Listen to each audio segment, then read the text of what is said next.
I never thought my industrial heating equipment would become the center of a neighborhood war. But here I was, sitting in my workshop in Boise, Idaho, staring at the confiscation notice from the Ridgemont Heights Homeowners Association. My name is Sam Crawford, and I run a small metalworking business out of my property on the edge of our subdivision.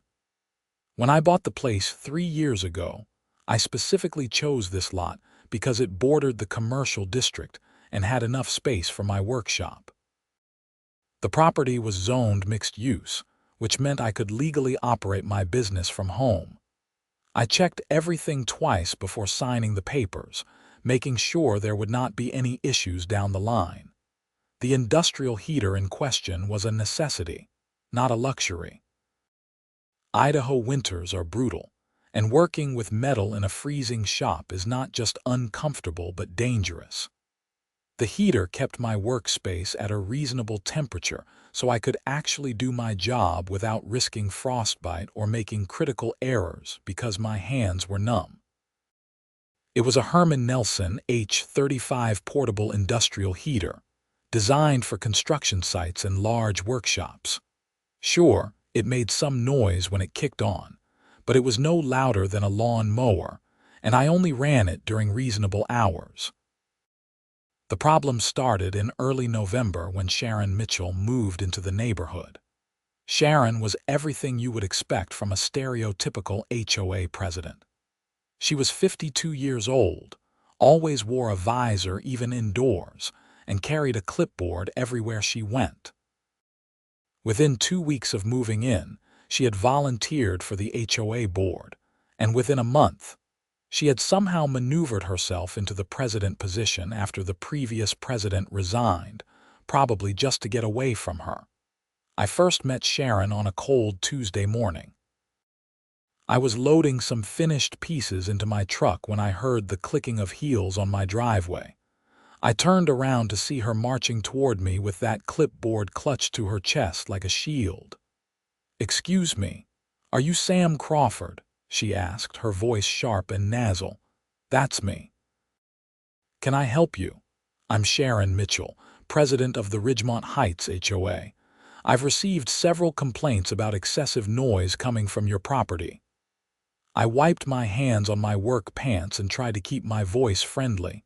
"Noise complaints? From who? That's confidential information." But the noise violations are quite serious. I've been monitoring the situation myself, and I can confirm that your industrial equipment exceeds our community noise ordinances. I operate during normal business hours, and my property is zoned for commercial use. I checked all the city regulations before I started my business here. Sharon's lips pressed into a thin line. "City regulations are one thing, Mr. Crawford. Our HOA covenants are another. You agreed to abide by our rules when you purchased your property." I read through those covenants. There's nothing in there about legitimate business operations on properly zoned land. Section 14. Subsection C clearly states that residents must not create excessive noise that disturbs the peaceful enjoyment of neighboring properties. My heater runs during the day. It's not like I'm firing it up at 3 in the morning. Nevertheless, it's a disturbance. I'm issuing you a formal warning. If the noise continues, we'll be forced to take further action. She thrust a piece of paper at me and walked away before I could respond.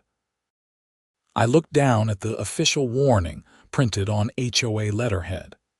It was dated and signed with an elaborate signature that took up half the page. I crumpled the paper and tossed it in my truck. I had work to do, and I was not about to let some power-hungry HOA president dictate how I ran my legal business. The next few weeks were relatively quiet. I continued my work. The heater ran when needed, and I did not hear anything more from Sharon. I should have known it was too good to last. December hit Boise like a freight train. The temperatures plummeted to the low teens, and the weather forecast predicted it would only get worse. I started running my heater more frequently. sometimes leaving it on for 6 or 7 hours a day just to keep the workshop above freezing.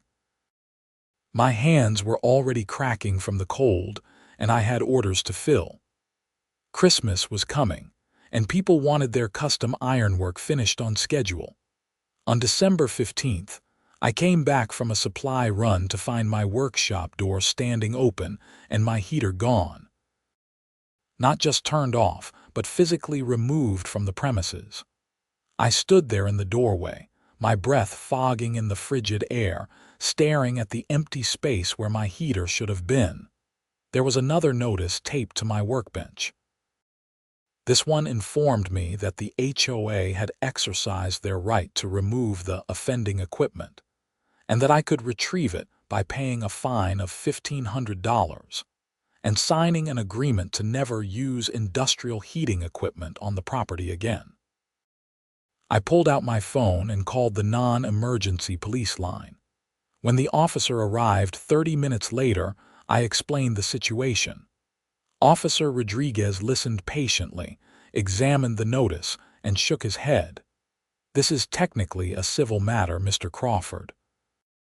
The HOA claims they had the right to enter your property and remove the equipment based on your covenant agreement. They broke into my workshop and stole my property. How is that not theft? Did they break a lock or damage anything to get in?" I checked the door. There was no damage, but I knew I had locked it that morning. The lock's not broken, but I definitely locked this door. Without evidence of forced entry, and with this notice claiming HOA authority, you're looking at a civil dispute. You'll need to take this up with a lawyer. After Officer Rodriguez left, I called my insurance company, then a lawyer. The lawyer, a tired-sounding man named Henry Moss, listened to my story and gave me the bad news. The HOA covenants for Ridgemont Heights are pretty comprehensive. There's a clause that allows them to enter properties to remove items that violate community standards. It's a gray area legally, but fighting it in court could take months and cost you thousands in legal fees. So they can just steal my equipment and there's nothing I can do. You can sue them, but you'd be looking at a lengthy process. My advice: try to negotiate with them first, see if you can come to some kind of agreement. I did not want to negotiate with Sharon Mitchell, but I also needed my heater back. The temperature was supposed to drop even further over the next week, and without heat, my workshop would be unusable. I went to the HOA office the next morning. It was located in a small building near the community center, decorated with seasonal wreaths and twinkling lights that seemed to mock my situation. Sharon was sitting behind a desk, typing on a computer with the kind of aggressive keystrokes that suggested she was imagining each key was someone's face. "Mr. Crawford," she said when I walked in, not bothering to look up, "I assume you're here about your equipment. You had no right to take my heater. We had every right according to Section 14 of the covenants. Multiple residents complained about the noise pollution. Name one. As I told you before, that information is confidential. This is ridiculous. I need that heater for my business. It's going to be below zero this week. You should have thought about that before violating HOA regulations." She finally looked up at me, and there was something almost gleeful in her expression. "The equipment is in storage. You can retrieve it by paying the fine and signing the agreement." "I'm not signing anything that prevents me from heating my workspace." "Then I suppose your equipment will remain in storage. This is theft. This is enforcement of community standards, Mr. Crawford. If you don't like it, you're welcome to sell your property and move somewhere more suitable for your industrial activities." I left before I said something I would regret. My hands were shaking with anger and cold as I drove back home. The workshop was already freezing, and I knew I could not work in those conditions for long. I spent the next 2 days trying to find a solution. I looked into portable electric heaters, but nothing powerful enough to heat my large workshop was going to be quiet enough to satisfy Sharon's arbitrary standards. I considered renting temporary heating equipment, but the costs would eat into my already thin margins. I had 3 major orders due before Christmas, and without heat, I was not going to be able to complete them. The temperature continued to drop. By December 18th, Boise was experiencing the coldest weather in 20 years. The thermometer read 8 degrees Fahrenheit, and the wind chill made it feel even colder. I bundled up in every layer I owned and tried to work in the shop, but after an hour, my fingers were so numb I could not hold my tools properly. I had to give up and move my work inside the house, but I could not run my welding equipment indoors, which meant half my orders were now impossible to complete. That evening, I started getting calls from my clients asking about their orders. I had to explain the situation, and while most were understanding, 2 of them canceled outright, demanding refunds for their deposits. I was losing money and reputation because Sharon Mitchell had decided my legal business was an inconvenience. On December 19th, the real problem started. Not for me, but for the rest of Ridgemont Heights. I woke up that morning to the sound of sirens. I looked out my window to see emergency vehicles parked 3 houses down. As I watched, more trucks arrived, including several from the water company. I bundled up and walked over to see what was happening. My neighbor, Robert Chen, was standing in his front yard watching the workers. His face was pale and he was shivering despite his heavy coat. "What happened?" I asked. "Pipes burst," he said. "The whole main line that runs under this section of the street. My basement is flooded, and so are the Hendersons next door and the Kowalskis across the street." "How bad is it?" "Bad. The water company says the pipe froze because of the cold snap and then burst when the pressure built up. They have to shut off water to this whole section while they make repairs." As if on cue, Sharon Mitchell's SUV pulled up. She got out, clipboard in hand, and marched over to the water company supervisor. I could not hear the conversation, but I could see her gesturing wildly and the supervisor shaking his head. Over the next few hours, the situation became clearer. The main water line had indeed burst, and repairs were going to take at least 3 days. 16 homes in Ridgemont Heights were without water, and several had significant flood damage. The water company estimated the repairs would cost over $200,000, with individual homeowners responsible for the damage to their properties. What made it worse was that this was entirely preventable. The water company's spokesperson gave a statement to the local news that evening explaining that they had issued recommendations for cold weather precautions, including keeping a small stream of water running during extreme cold to prevent pipe freezing. However, the HOA had sent out a notice 2 days earlier telling residents not to waste water and threatening fines for anyone who left their taps running unnecessarily. I found the notice in my mailbox when I checked it that night. Sure enough, there it was, dated December 17th, signed by Sharon Mitchell, warning residents against water waste and stating that anyone found running water without purpose would face fines up to $500. The irony was not lost on the affected residents. By December 20th, Sharon was facing a revolt. I happened to be checking my mail when Robert Chen confronted her in the street. "You caused this," he shouted. His face was red and he was holding a copy of the water waste notice. "The water company told us to keep water running and you threatened us with fines." "The notice was about conservation," Sharon said, her voice strained. "We have a responsibility to the environment. You have a responsibility to not cause $200,000 in damage." "My basement is ruined, Sharon. Ruined. I have sewage water soaking into my carpet, and my insurance company says they might not cover it because we did not follow the water company's recommendations. Other neighbors started gathering. Jennifer Palmer, whose house was also flooded, joined in. This is exactly like what she did to Sam's heater. She just decides things without thinking about the consequences. My heater situation is completely different, Sharon snapped. No, it's not, I said, walking over to join the group. You make arbitrary decisions based on your personal preferences without considering the impact on other people. Your noisy equipment was a legitimate nuisance. And now 16 families are without water because you decided you knew better than the water company. Sharon's face was turning red.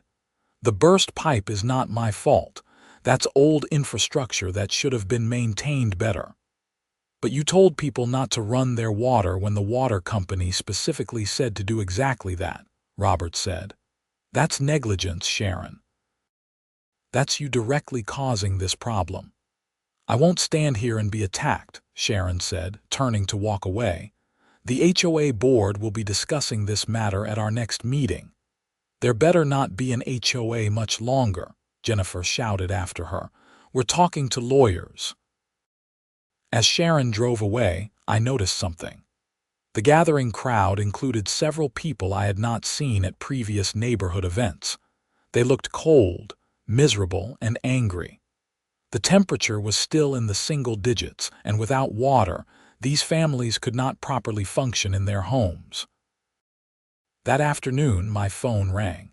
It was an unknown number, but I answered anyway. Mr. Crawford, this is Deborah Torres from the Ridgemont Heights HOA board. I'm calling to discuss a possible resolution to the equipment situation. I'm listening. Several board members, including myself, were not aware of the full circumstances surrounding the confiscation of your heater. In light of recent events, we would like to return your equipment and waive the associated fees. What about the agreement stating I can't use industrial heating? There was a pause. We're prepared to revise that requirement. Given that your property is zoned for commercial use, we may have overstepped our authority. May have, Mr. Crawford. I'm trying to fix a situation that got out of hand. Sharon acted unilaterally on several matters without full board approval. We're trying to make this right. Why the sudden change of heart? Another pause. Frankly, because several board members realize that we need your help, and because we're probably going to be sued by multiple homeowners over the water situation. We're trying to mitigate the damage. What kind of help do you need from me? Your industrial heater. We need to borrow it. The community center's heating system has failed, and we're trying to set up a temporary shelter for families who need water and heat. The repair company can't get here until tomorrow at the earliest, and people are struggling. I should have felt vindicated, but mostly I just felt tired. Let me get this straight. Sharon confiscated my equipment, which I need for my business, and now you want to borrow it. I know how this sounds, but we have children and elderly residents who are suffering right now. The Kowalski family has a 3-month-old baby. The Hendersons have Mr. Henderson's 90-year-old mother staying with them. We need to provide heat and a place for people to access water. I thought about it. The petty part of me wanted to refuse, to let Sharon and the HOA board figure out their own mess. But the human part of me knew that punishing innocent families for Sharon's incompetence was wrong. I want my heater back first, with a written agreement that I can use it without HOA interference. I also want compensation for the income I lost because I couldn't complete my orders. I'll draw up the paperwork myself. Can you come to the office in an hour? I'll be there. When I arrived at the HOA office, Deborah Torres was waiting with 2 other board members. Deborah was in her mid-40s, with gray-streaked hair and a professional demeanor that suggested she actually knew what she was doing. The other 2 board members, Marcus Sullivan and Patricia Grant. Both looked exhausted and stressed. "Mr. Crawford, thank you for coming," Deborah said, shaking my hand. "We have the paperwork ready for your review." The agreement was straightforward. The HOA acknowledged that they had acted beyond their authority in confiscating my heater, agreed to return it immediately, and explicitly stated that I had the right to operate any necessary equipment for my legitimate business purposes, provided I followed city noise ordinances. Additionally, they would pay me $3,000 in compensation for lost business. "Where's Sharon?" I asked as I read through the document. "Sharon has been placed on temporary administrative leave while the board reviews her recent decisions," Marcus said. "This situation has gotten completely out of control." I signed the agreement, and they gave me the key to the storage unit where my heater was being kept. It was in a facility about 2 miles away. I drove over, retrieved my equipment, and brought it back to my workshop. Everything appeared undamaged, though I would need to do a full inspection before using it. Then I loaded it back into my truck and drove to the community center. The scene there was chaotic. Several families were gathered in the main hall, which was only slightly warmer than outside. Children were bundled in blankets, and someone had set up a coffee station with supplies from the small kitchen. Portable water containers were lined up against one wall. I backed my truck up to the loading area and started unloading the heater. Robert Chen saw me and came over to help. "You're actually helping them?" he asked as we maneuvered the equipment inside. "I'm helping you and everyone else who got caught in the middle of this mess.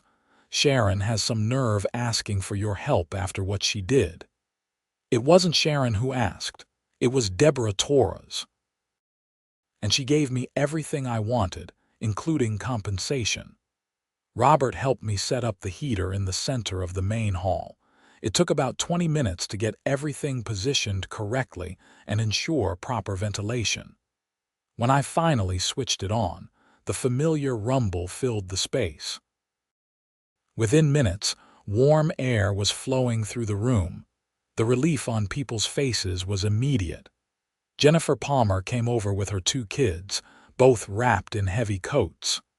"Thank you, Sam. We were freezing at home. The house just doesn't hold heat without the furnace running properly." "How long until your heat is fixed?"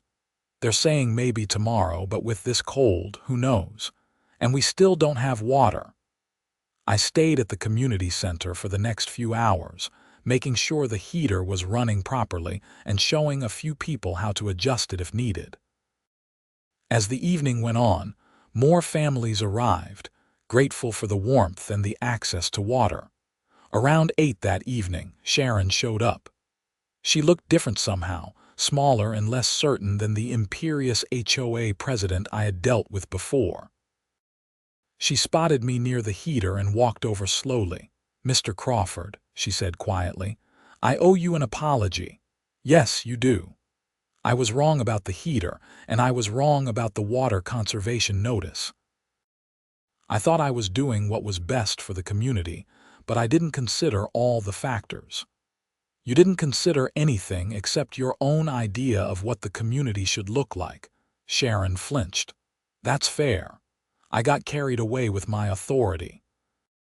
When I became president, I wanted to make real changes to improve our neighborhood, but I went too far. You cost me money and nearly destroyed my business. You caused hundreds of thousands of dollars in damage to your neighbors' homes. An apology doesn't fix that. I know. The board has asked for my resignation. Several homeowners are talking about lawsuits. I've probably destroyed my own life trying to run everyone else's." I wanted to stay angry at her, but looking at Sharon standing there, defeated and alone, I mostly felt pity. She had let power go to her head, but she was not evil, just misguided and stubborn. "Maybe you should focus less on controlling everything and more on listening to people," I said. "That's what a community leader is supposed to do." Sharon nodded slowly. "You're right. For what it's worth, I truly am sorry." She walked away, and I watched her leave the community center. Several neighbors gave her cold looks as she passed, and she seemed to shrink further with each step. Over the next few days, the situation in Ridgemont Heights gradually improved. The water company completed repairs to the main line by December 22nd, and water service was restored to all affected homes. The community center's heating system was fixed the following day, and families were able to return to their homes. However, the damage had been done. 8 families filed lawsuits against the HOA for the water damage to their properties, arguing that Sharon's notice directly contradicted the water company's recommendations and contributed to the pipe bursts. The HOA's insurance company launched an investigation, and there was talk of criminal negligence charges. Sharon officially resigned as HOA president on December 23rd. Deborah Torres took over as interim president, and the first thing she did was announce a complete review of all HOA policies and procedures.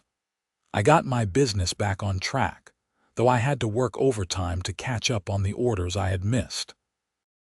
The compensation from the HOA helped cover some of the losses, and several neighbors who had seen my work during the whole ordeal placed new orders, which helped offset the cancellations. On January 10th, I received a call from Detective Angela Morrison with the Boise Police Department. She asked if I would come in to give a statement regarding the confiscation of my heater and the events leading up to the water main incident. At the police station, Detective Morrison explained that they were investigating potential criminal charges against Sharon Mitchell. "We're looking at possible charges of theft regarding your heater, as well as criminal negligence in relation to the water main situation," she said. "The water company has provided evidence that Miss Mitchell's notice directly contradicted their official recommendations during a weather emergency, and multiple homeowners suffered significant property damage as a result." I gave my statement, detailing everything from my first interaction with Sharon through the confiscation of my equipment and its eventual return. Detective Morrison took careful notes and asked several follow-up questions. "You intend to press charges regarding the theft of your equipment?" she asked. I thought about it. Sharon had already lost her position, her reputation, and probably a substantial amount of money in legal fees. The HOA returned my equipment and compensated me for my losses. I don't think criminal charges are necessary on that front. "That's your right, Mr. Crawford. However, the district attorney may still pursue charges related to the water situation. That's a separate matter involving multiple victims and substantial property damage." The criminal case against Sharon Mitchell moved forward through January and February. The district attorney charged her with criminal negligence and reckless endangerment, arguing that her actions as HOA president directly contributed to the water main disaster. The case made local news, with reporters describing it as a cautionary tale about HOA overreach. I was called to testify at the preliminary hearing in early March. The courtroom was small, and Sharon sat at the defense table looking exhausted and defeated. Her lawyer tried to argue that she had acted in good faith and that the water main burst was primarily due to aging infrastructure. The prosecution countered with evidence that Sharon's water conservation notice had been sent out after the water company had already issued its cold weather recommendations. They presented testimony from multiple homeowners who said they would have run their taps if not for Sharon's threatening notice about fines. The water company's expert testified that keeping water flowing during extreme cold is a standard prevention measure for pipe freezing, and that Sharon's notice had effectively prevented residents from taking necessary precautions. On March 27th, Sharon Mitchell was found guilty of criminal negligence. The judge sentenced her to 1 year of probation, 200 hours of community service, and ordered her to pay restitution to the affected homeowners. The criminal conviction also opened the door for the civil lawsuits to proceed more easily, since it established her culpability in the incident. The Ridgemont Heights HOA underwent major reforms in the wake of the scandal. Deborah Torres, who had been elected as permanent president in February, implemented new policies requiring board approval for any major enforcement actions. She also established an appeals process for homeowners who disagreed with HOA decisions and created clearer guidelines about what constituted legitimate violations of community standards. The HOA also settled the civil lawsuits filed by the affected homeowners. The total payout was over $400,000, which forced the HOA to implement a special assessment on all homeowners in the subdivision. Everyone's HOA dues increased significantly to cover the settlement costs and legal fees. Ironically, this financial burden led to increased scrutiny of HOA operations. Homeowners who had previously been content to let the board handle things started showing up at meetings and asking questions. Several longtime board members resigned, and new members were elected who were committed to transparency and common-sense governance. As for me, my business continued to grow. The publicity from the whole situation actually brought in new customers who appreciated my willingness to stand up to HOA overreach while still helping the community when people were in need. I hired an assistant in April and expanded my workshop to handle the increased demand. I also stayed involved in HOA meetings, not because I enjoyed dealing with community politics, but because I had learned an important lesson about what happens when good people stay silent and let petty tyrants take control. Deborah ran the meetings efficiently and actually listened to homeowners' concerns, which was a refreshing change from Sharon's dictatorial approach. In late April, I ran into Sharon at a grocery store. She was pushing a cart slowly through the produce section, and she looked older than her 52 years. I almost walked past without saying anything, but something made me stop. "Sharon," I said. She looked up, startled. "Sam, hello. How are you doing?" "I'm managing.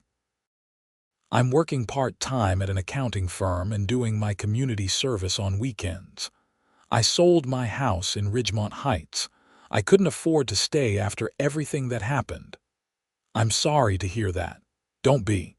It was my own fault. I let power go to my head and I hurt a lot of people because of it. I'm paying the price for that now and I deserve it." We stood there awkwardly for a moment, then Sharon continued.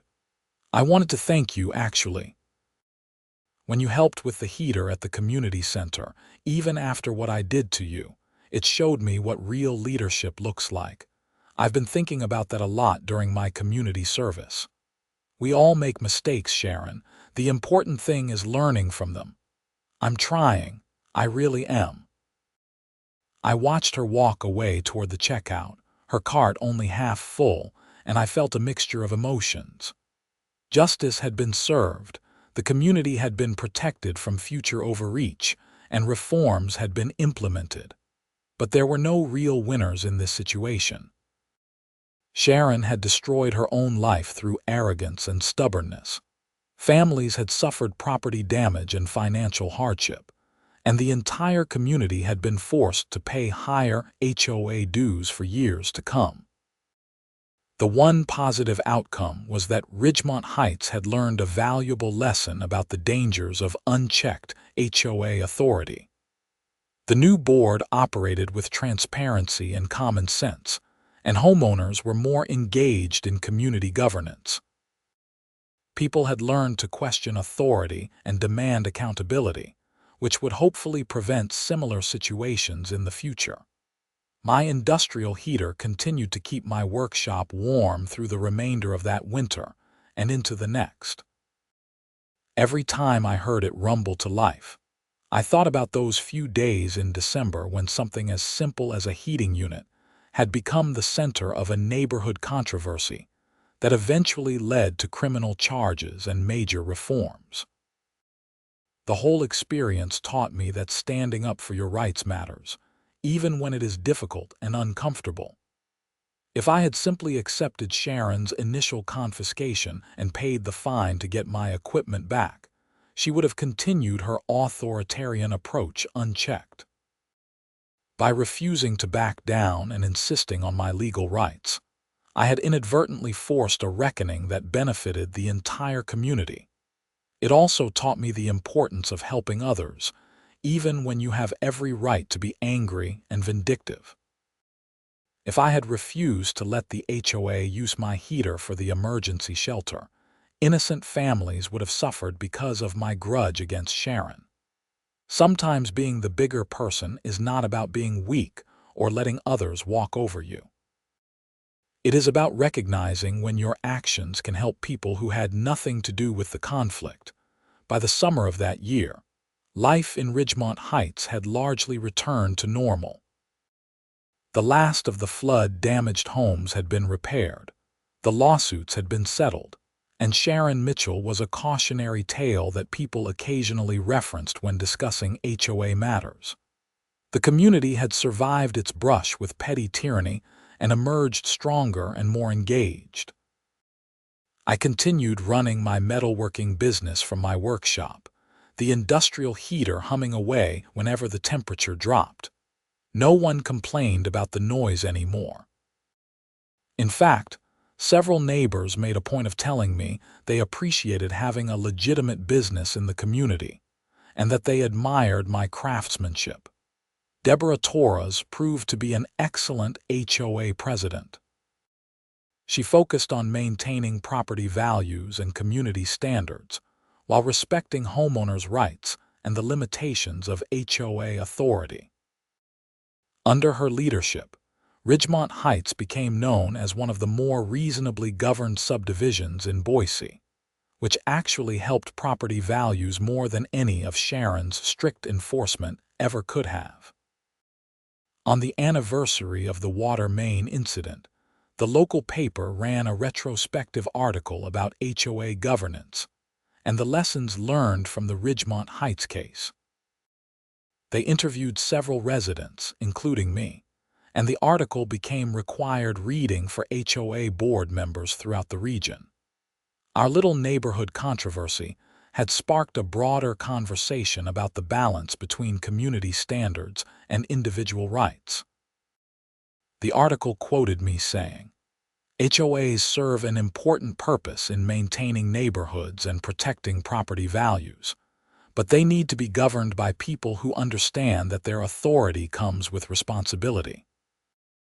When HOA leaders forget that they serve the community rather than rule over it, everyone suffers." Detective Morrison also contributed to the article, noting that the criminal case against Sharon Mitchell had been unique in Idaho legal history. "Most HOA disputes are civil matters," she said. "But when an HOA leader's actions directly contribute to substantial property damage and financial harm through reckless disregard for expert recommendations, it crosses the line into criminal negligence." This case established important precedent for HOA accountability. As I read the article in my workshop, my heater running quietly in the background on a cold spring morning, I reflected on how much had changed in just over a year. A simple dispute about heating equipment had snowballed into a major legal case, community upheaval, and lasting reforms. It seemed almost absurd that Sharon's obsession with noise complaints had ultimately led to her criminal conviction and the transformation of our entire HOA. But that was the nature of power misused. Small acts of overreach accumulate into larger patterns of abuse, and eventually, those patterns lead to consequences. Sharon had not woken up one day and decided to be a tyrant. She had started with what she probably thought were good intentions, wanting to maintain community standards and reduce noise. But she had let her authority go to her head, refused to listen to reason, and made increasingly poor decisions until she caused real harm. The criminal justice system had held her accountable, which sent a message to HOA leaders throughout Idaho and beyond. You cannot hide behind HOA authority when your actions constitute criminal negligence. You cannot confiscate property, ignore expert recommendations during emergencies, or make unilateral decisions that harm your community without facing consequences. At the same time, the civil lawsuits and the special assessment to pay for them had created financial consequences for the entire HOA. This ensured that homeowners would demand better governance going forward, since they were literally paying for Sharon's mistakes. It was a harsh lesson, but an effective one. I finished reading the article and got back to work on a custom gate I was building for a client in Eagle, a nearby town. The gate was intricate wrought iron work, the kind of project that required hours of careful welding in a properly heated environment. As I worked, I felt grateful that I could do my job without interference, that my property rights had been protected, and that justice had ultimately prevailed.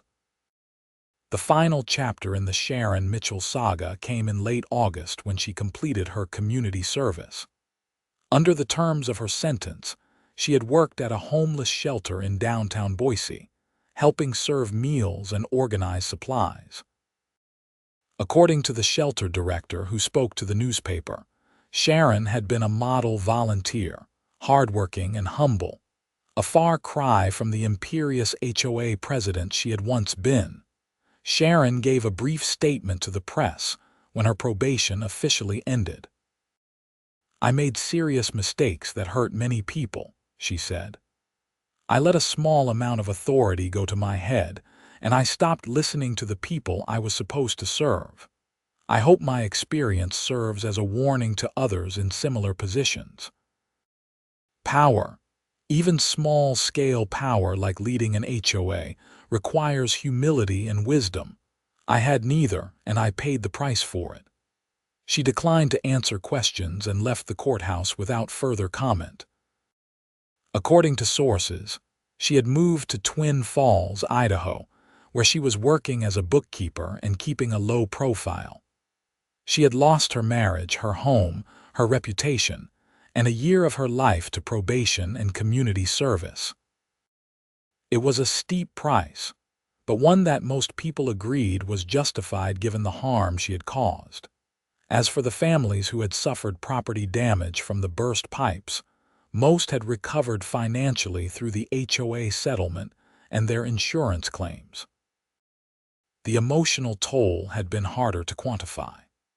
Jennifer Palmer told me at a neighborhood barbecue in September that she still had nightmares about finding her basement flooded and realizing that her children's baby photos and other irreplaceable items had been destroyed. "The money helped replace things," she said, "but some of what we lost can't be replaced, and that's hard to accept." Robert Chen had similar feelings. His basement had required complete renovation, and even though the work had been done professionally, he said the space never felt quite the same. There's always going to be that memory of coming down the stairs and seeing water everywhere, knowing that it could have been prevented if Sharon had just used common sense. These lasting impacts reminded me that Sharon's crimes had real victims who would carry the consequences long after the legal cases were resolved. It was not just about property damage and insurance claims. It was about the violation of trust that occurs when someone in authority abuses their position and harms the people they are supposed to protect. The reformed HOA, under Deborah's leadership, worked hard to rebuild that trust. They published detailed financial reports, held open forums where homeowners could voice concerns, and made sure that every enforcement action was properly justified and approved by the full board. It was boring, bureaucratic work, but it was necessary to restore confidence in the system. I served on a special committee that reviewed and updated the HOA covenants, stripping out vague language that could be used to justify overreach and adding specific protections for homeowners' rights. We clarified the noise ordinance to explicitly reference city standards rather than allowing subjective judgments. We added language protecting legitimate home businesses on properly zoned properties. We created a formal appeals process with neutral arbitration for disputed violations. The work took months, and the meetings were often tedious, but the result was a much fairer and more balanced set of covenants that protected both community standards and individual rights. When the revised covenants were put to a vote in November, they passed with over 90% approval from homeowners. By the time winter rolled around again, almost a full year after the crisis began, Ridgemont Heights was in a much better place. Property values had actually increased despite the previous year's turmoil, largely because the subdivision had gained a reputation for having reformed, reasonable HOA governance. Several real estate agents specifically marketed homes in our neighborhood by highlighting the transparent and fair HOA policies. I spent that second winter working in my properly heated workshop, completing orders without interference or drama. The industrial heater that had started everything continued to function perfectly, its steady rumble now a familiar and welcome sound. Several neighbors told me they actually found the sound comforting, a sign that someone in the community was productively working rather than a nuisance to be eliminated. On the coldest day of that second winter, when temperatures again dropped into the single digits, I made a point of checking on my neighbors, particularly the elderly residents and families with young children. The memory of the previous year's emergency shelter was still fresh, and I wanted to make sure everyone was warm and safe. Everyone was fine. The water company had sent out reminders about cold weather precautions, and this time there was no HOA notice contradicting their recommendations. Homeowners ran their taps as advised, kept their homes heated, and took the necessary steps to protect their properties. There were no burst pipes, no emergency shelter, no crisis. It was exactly as boring and uneventful as community governance should be. As I drove home that evening after checking on neighbors, I passed the community center where we had set up the emergency shelter the previous year. The building was dark and quiet, being used for its normal purpose rather than as a crisis response center. It was a small thing, but it represented how far we had come. The Sharon Mitchell incident would remain a defining moment in Ridgemont Heights history, a cautionary tale passed down to new residents and cited in HOA board meetings whenever someone suggested an overly aggressive enforcement action. It had cost the community dearly in money, stress, and damaged property. But it had also taught valuable lessons about the importance of accountable governance, the dangers of unchecked authority, and the need for homeowners to stay engaged in community affairs. For me personally, the experience had been transformative. I had gone from someone who mostly kept to himself and focused on his business to someone actively involved in community governance. I attended HOA meetings regularly, served on committees, and made sure my voice was heard on important issues. I had learned that citizenship, even at the small scale of a homeowners association, requires active participation. I also gained a deeper appreciation for the delicate balance between individual rights and community standards. Both are important, and neither should be absolute. A healthy community finds ways to maintain standards and protect property values, while respecting the legitimate rights of homeowners to use their property as they see fit within legal boundaries. The industrial heater incident had forced Ridgemont Heights to confront these issues and find that balance. We had been lucky, in a way, that Sharon's overreach had been exposed before it caused even more serious harm. The burst pipes and property damage were bad, but they could have been worse. And the crisis had motivated real reform before the HOA became completely dysfunctional.